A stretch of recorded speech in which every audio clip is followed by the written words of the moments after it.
Good afternoon, everyone. Phil Penarski here with CBS 42 Now. Hope you're all having a great start to your day. It is once again Weather Wednesday, and we are thankfully joined by our Storm Team meteorologist, Ashley Gant, who is here to break down exactly a little bit more about hurricanes, specifically how they're named. I know if you're like me, you don't particularly like hurricanes, but you're very interested in exactly how the names are picked and which names are coming next. So without further ado, I believe Ashley wants to begin by taking a look at some of the hurricanes that we are currently keeping an eye out for. Ashley, take it away.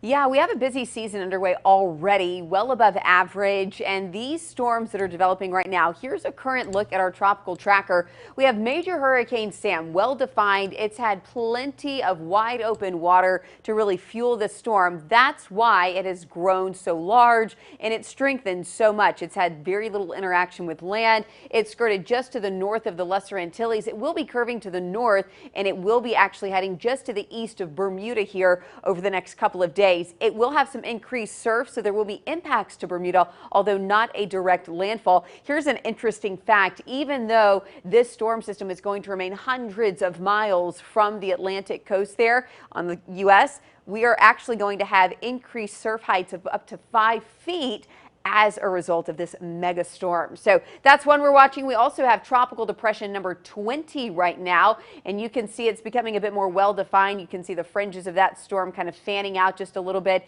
that center of circulation there. The yellow area that you see highlighted, that's another area of interest that we're going to be tracking. So we could have 2 more named storms here. Tropical depression 20 will likely become tropical storm, and if that happens, it becomes Victor. That's the next name on the list. Phil?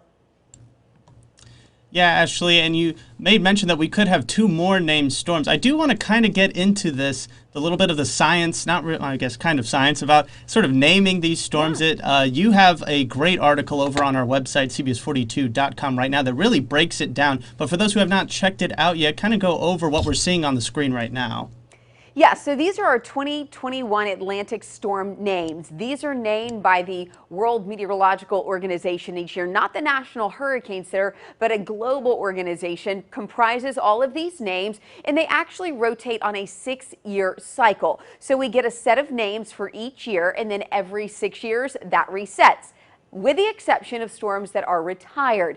If a storm is retired, it's generally because it was a catastrophic storm, and those names will no longer be used in rotation. Think names like Katrina. We also have Andrew, Hugo, names in the past that have since been retired.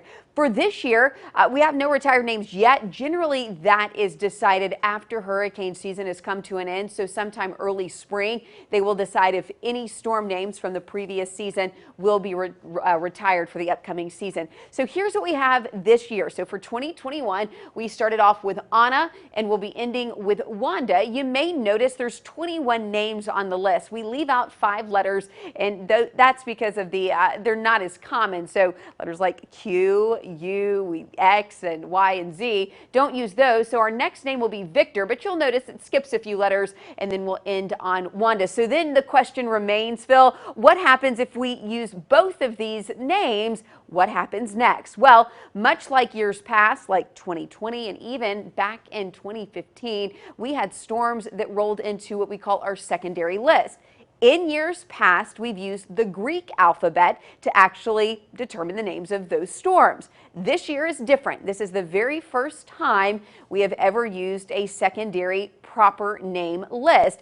And from this point moving forward, we will always have a secondary list filled with proper names, unlike in years past where we had those Greek names. And really the reason for that is the World Meteorological Organization decided there was probably a little bit of confusion, because if you roll into that secondary list outside of putting a year behind that Greek letter, it was hard to decipher or categorize those storms year after year. So this is really just an easier way to name those storms moving forward. And also a little fun fact for you, you'll notice the names alternate, male, female, male, female. So if it starts out with Anna, it was a female name, it will then go, the B name would be a male, so on and so forth. The secondary list follows that same protocol as well. So Adria will be our first named storm on that secondary list if we make it there. That would mean we would have to have 3 more named storms, and it would become the 3rd named storm from what we have right now. Phil? All right, once again, Storm Team meteorologist Ashley Gann is joining us for yet another Weather Wednesday. We plan on having these every single Wednesday, so if you are watching us on Facebook, I do want to recommend and ask politely if everybody could just leave a comment of certain weather topics you're interested in. This was definitely one of the topics I've been interested in for a very long time. Ashley, you do, once again, you do have this phenomenal article over on our website right now that really breaks down the naming of hurricanes and everything you sort of have discussed so far in this live stream. One thing I do want to talk about a little bit is that last year we saw a pretty active hurricane season, and right now we're kind of on pace to match that. Are we expecting yet possibly even a greater hurricane season this upcoming year in 2021? Yeah, we could definitely be on pace to match that. Yes, last year was a record-setting and record-breaking year. We had 30 named storms in total for 2020, and we're almost nearing 21 named storms. If we finish out that primary list, we'll be at 21 named storms. So that's something that we're going to be watching for closely. I'm not sure we'll quite get there. Hurricane season does end November 30th. It doesn't necessarily mean we could have some post-tropical storms that fall right outside of that the first couple of weeks of December. But we tend to see those tropical storm formations really drop off right around the early December timeframe. So we do still have 2 full months ahead of us where we could have those named storms. So I'm not saying that we're not going to get close to that, but so far this year we are setting a very similar pace to what we saw last year. So that's something for us to definitely keep our eyes on. And I always encourage people, even during the fall season, don't let your guard down, because hurricane season goes until the end of November. So even though those fall leaves start changing colors, it feels a little bit better outside, you may kind of forget that we still could have tropical storms and even hurricanes through the early start of your fall. So I just always remind people, don't let your guard down over these next few months in regards to those tropical systems.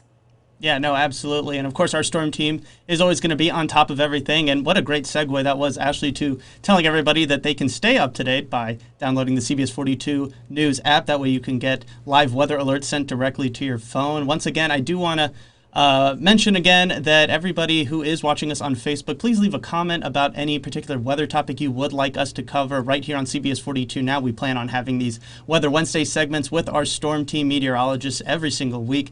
Ashley, once again, as informative as always, we really do appreciate you stopping by and really breaking down the naming of hurricane process. Again, you can find a replay of this live stream as well as Ashley's full article on the topic over on our website, cbs42.com right now. Ashley, thank you so much for joining us today. Thanks, Phil. It was fun.